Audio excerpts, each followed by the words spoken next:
1971 সম্পর্কিত টুইট অনুমোদনের দায় স্বীকার ইমরান খানের।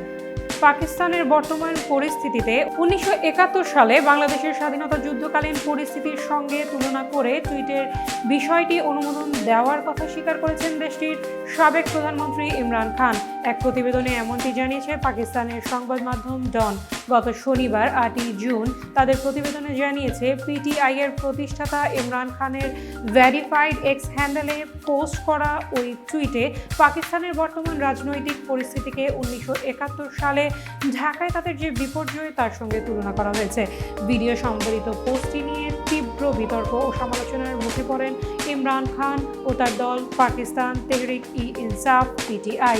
জানা যায়, পিটিআই এর সোশ্যাল মিডিয়া টিম ইমরান খানের অ্যাকাউন্টগুলো পরিচালনা করে থাকে।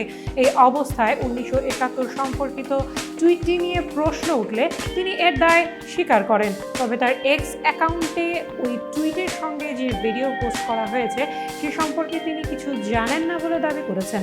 ইমরান বলেন, ওই ভিডিওর বিষয়বস্তু কি তা তিনি জানেন না বলে এ বিষয়ে মন্তব্য করবেন না। এরকম একটা সাথে থাকার জন্য ধন্যবাদ। নতুন নতুন তথ্য ও আপডেট পেতে বার্তা ইউটিউব চ্যানেল ও ফেসবুক পেজে সঙ্গে থাকুন।